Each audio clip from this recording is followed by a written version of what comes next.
What's up, review crews? I'm Jake, And I'm Nick. and we're going to be reviewing the Marvels coming up next.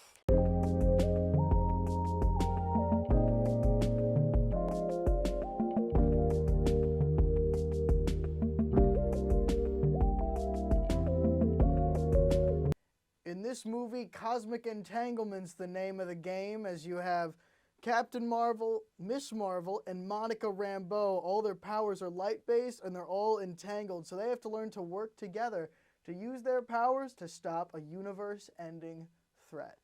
Jake, what do you think of this movie? And especially, what were your expectations going into it? I went into this movie feeling like it was going to be absolute garbage. The critics were killing this movie and giving, I've seen zero stars.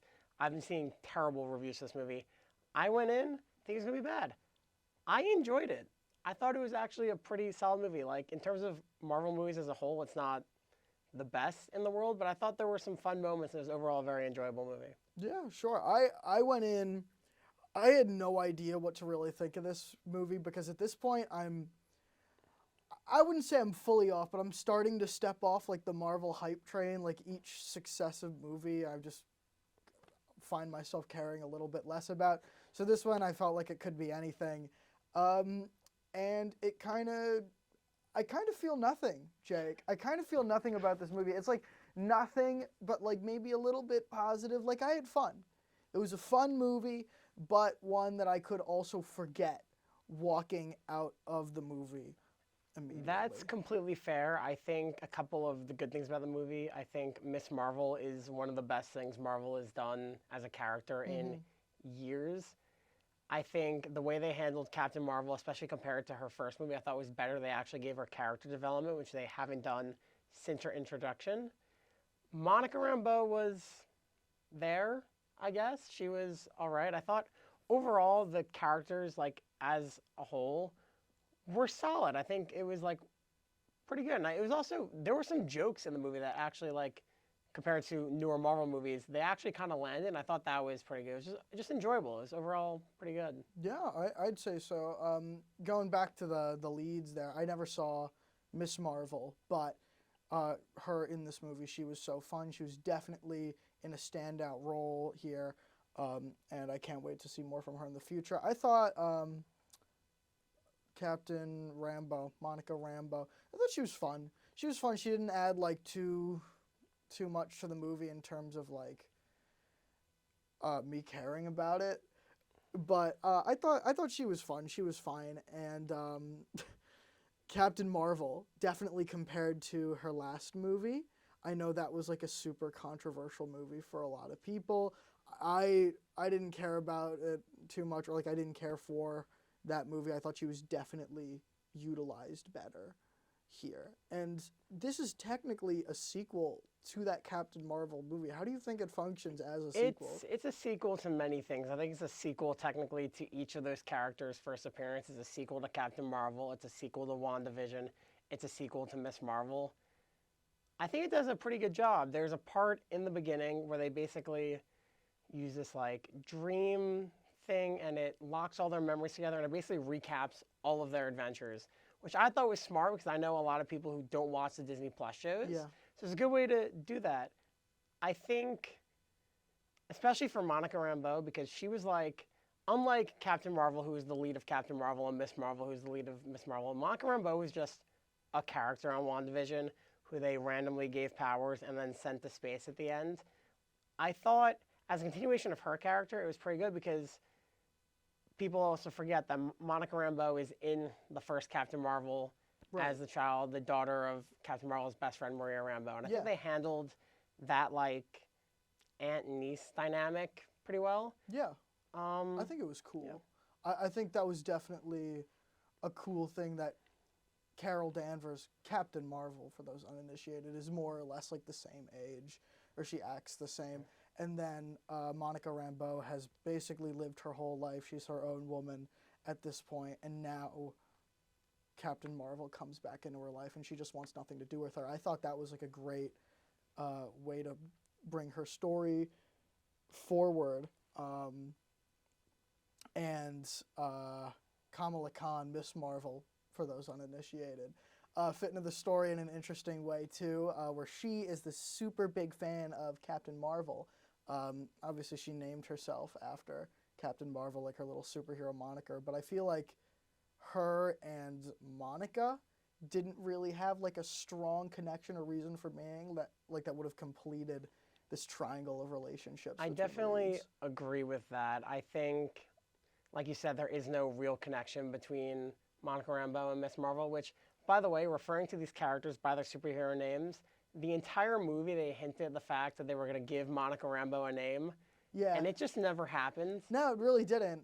And I didn't like that it didn't happen. I feel like at least at the end when, spoiler alert, this is probably first big spoiler, Monica goes and sacrifices herself Yeah. into another dimension. She had this big moment where she was the hero, and I thought in that moment when she was given all the energy to do it, she was going to be given a name, and it just kind of stared at each other. Yeah, it definitely felt like in maybe some earlier draft of the movie that was in there, and then it was cut, or it was left on like the editing room floor or something. But that definitely should have been in there because it's mentioned 2 or 3 times in the beginning of the movie. But we've talked about the characters.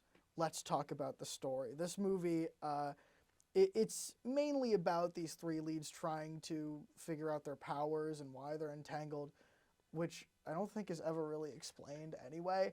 But it's also about the leader of the Kree people trying to save her planet from like extinction. I don't know. The plot of this movie is like, it's kind of all over the place. I think it's the type of thing where Darben, the leader of the Kree, she's just like, my planet has nothing, we are dying. And instead of what I think would have been a probably better option is move to a different planet, she's like, we are going to go to this planet and steal its atmosphere. We're going to go to this planet made out of water and steal all the water. We're going to go to Earth and just steal the entirety of the sun. Right. And it just, the way it was done, I thought was interesting using I think they were called the cosmic bands? Something like that. To create these wormholes that like aren't meant to be there to absorb whatever she's trying to get. That was, I thought, kind of interesting. The motive wasn't really there. I did like the fact, though, that the reason why the planet was in such a bad condition was because of something that Captain Marvel did. So you were saying there's all these different planets that the Kree are taking various things from, whether it be the atmosphere or the water or the sun. And one of those planets I thought was really fun.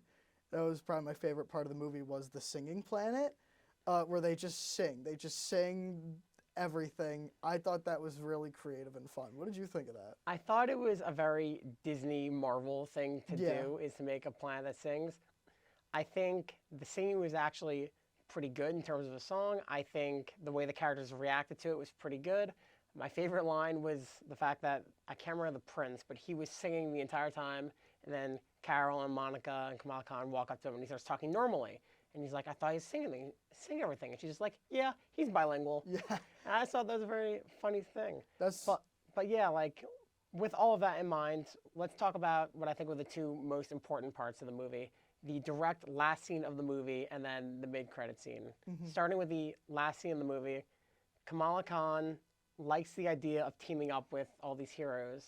She goes, takes the clear eye patch she jokes around about from Nick Fury, and goes and recruits Kate Bishop from the Hawkeye series. I thought that was really cool, and that they're plotting this whole Young Avengers type thing. She mentioned Ant-Man's daughter, who we last saw in Quantumania. I like that this happened, and the most interesting part was the way the scene was formatted. It was like Kamala Khan was reenacting what the first end credit scene was from the first Iron Man movie. That was cute. I thought it was a very good scene. I think in terms of the future of Marvel, it's doing a lot of good things. What do you think about that? Yeah, I think it's a really cool scene. I know people have been speculating for a while about like a Young Avengers type team with all these new heroes popping up, so it's good to see that finally start to pick up steam. But there's also, after the credit sequence, or I guess in the middle of it, there's a mid-credit scene where we see Monica Rambeau in the other dimension, and she meets her mom, who's alive. and Captain Marvel in that universe, just like in Doctor Strange. But she's Captain Marvel in like a different way or something. I think she goes by the name, like the comic book name of Binary is the character they're going with. Gotcha. For that. Gotcha. That's cool. But I think the scene was like, that part was very interesting, and the fact that it showed that in that reality, Maria Rambeau never had kids. She was the one you assume that got into the Captain Marvel accent to get the powers. But that's not the important part of this scene. No, it's not. Who walks out to like take care of Monica but Beast from the X-Men? Holy crap. They had Beast from the X-Men in this movie.